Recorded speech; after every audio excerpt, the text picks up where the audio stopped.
आक्रोश में बच्चे कह रहे हैं कि बायोमेट्रिक नहीं हुआ है, कई जगह पर जैमर ऑफ हो गया, कई जगह पर कैमरा ऑफ हो गया 10 मिनट के लिए, इस बारे में उनको कैसे नहीं पता है। 12,000 छात्रों का जो री एग्जामिनेशन होना है उसको लेकर लगातार एक्स पर वीडियो जो है अब आना शुरू हो चुका है। लगता है कि कहीं ना कहीं चेयरमैन ने जो फैसला लिया है वो गलत है, क्योंकि जिस प्रकार से लगातार जो छात्र इसका विरोध कर रहे हैं, उनका मानना है कि यह फेयर एग्जाम नहीं होगा। और एक छात्रा है जिन्होंने अपने वीडियो जारी करके बताया है और किस प्रकार से अपनी बातों को रखने की कोशिश की है। हालांकि वो री एग्जामिनेशन में बैठने जा रही है। बापू सागर में उन्होंने एग्जाम दिया था जो कि कैंसिल हो गया है, उसके बाद जो उनको दोबारा मौका मिलेगा। हालांकि कई लोगों का मानना यह भी हो सकता है कि उनका एग्जाम शायद अच्छा ना गया हो, इसको लेकर के वो इसके पक्ष में है। तो आइए सुनते हैं उनकी बातों को, किस प्रकार से अपनी बातों को रख रही है। गुड इवनिंग एवरीवन, मेरा नाम श्रावणी वशिष्ठ है। अभी कुछ टाइम पहले chairman sir, BPSC chairman sir का लाइव कॉन्फ्रेंस आया था, तो उससे रिलेटेड हमको कुछ बातें रखनी है और कुछ पॉइंट्स रखने हैं। पहला मेरा ये कहना है कि आज के कॉन्फ्रेंस में चेयरमैन सर उतने कॉन्फिडेंट नहीं लग रहे थे। उनके पास मीडिया पर्सनल्स के कुछ सवाल के जवाब नहीं थे, जैसे कि जब पूछा गया उनसे कि खगड़िया में जैसे बायोमेट्रिक नहीं हुआ, शायद खगड़िया ही था, कि खगड़िया में जैसे बायोमेट्रिक नहीं हुआ, तो उनके पास उसका कुछ जवाब नहीं था। इस इशू के बारे में उनको कुछ पता ही नहीं है। मेरा मानना है कि कैसे नहीं पता है, जब बच्चे इतने आक्रोश में बच्चे कह रहे हैं कि बायोमेट्रिक नहीं हुआ है, कई जगह पर जैमर ऑफ हो गया, कई जगह पर कैमरा ऑफ हो गया 10 मिनट के लिए, इस बारे में उनको कैसे नहीं पता है, मेरा ये कहना है। इतने वीडियोस वगैरह, इतना कमेंट बच्चे कर रहे हैं, इतना मेल कर रहे हैं, वो ये सब कुछ कैसे उनको नहीं पता दिख रहा है, मेरा ये कहना है। दूसरा कि उस कॉन्फ्रेंस में उन्होंने ये बात एडमिट की कि हाँ, परीक्षा केंद्र में, बापू परीक्षा केंद्र में बच्चे फोन लेकर गए थे। तो जब इतने बड़े परीक्षा केंद्र में, जिसका उद्घाटन श्री नीतीश कुमार जी ने किया था, जब वहां पर इतना सिक्योरिटी इशू हो सकता है, तो फिर बाकी 911 जो कि 911 केंद्र जो थे, जो कि बिहार के अन्य बहुत सारे केंद्र तो ग्रामीण जिले में पड़े थे, तो वहां पर ये नहीं सिक्योरिटी इशू हो सकता है क्या पता हुआ भी हो, हमें इसका कोई आइडिया नहीं हो। दूसरा मेरा ये है कि आयोग ने खुद कहा था कि 80,000 बच्चों के लिए वो 4 लाख 4.5 लाख बच्चों का डेट जो है एग्जाम का, वो डिले नहीं कर सकते हैं। इन शॉर्ट कि 4.5 लाख बच्चे जो हैं उनके लिए ज्यादा इम्पोर्टेंट हैं।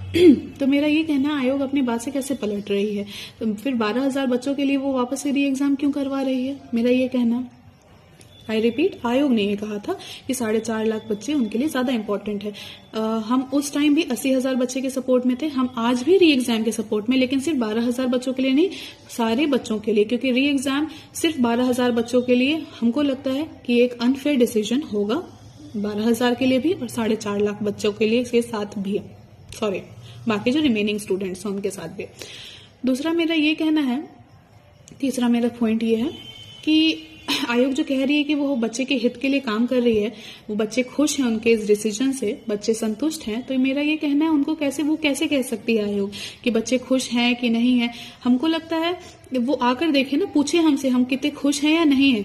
वो 12,000 के जो रिमेनिंग स्टूडेंट्स बचते हैं उसमें से एक हम है, हम तो बिल्कुल खुश नहीं है इस डिसीजन से।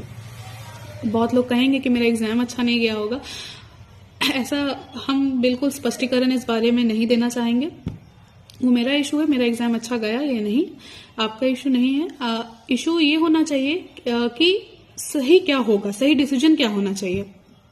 मेरा मानना है कि आयोग एक सर्वे क्यों नहीं करा लेती है कि पता चल जाएगा बच्चे खुश हैं या नहीं खुश हैं, क्योंकि जब एक सर्वे अतुल सर करवा सकते हैं तो एक सर्वे अभी प्रेजेंट चेयरमैन सर क्यों नहीं करवा सकते हैं, तो पता चल जाएगा, साफ स्पष्टीकरण हो जाएगा कि बच्चे खुश हैं या असंतुष्ट हैं या संतुष्ट हैं। लास्ट मेरा ये कहना है कि ये पहली बार नहीं होगा कि बीपीएससी का री एग्जाम होगा, हमें ये तो बीपीएससी का पुराना इतिहास रह चुका है। हम पूरा बिहार जानता है कि बीपीएससी का कई बार री एग्जाम हुआ है, तो ये इतिहास दोहराता है।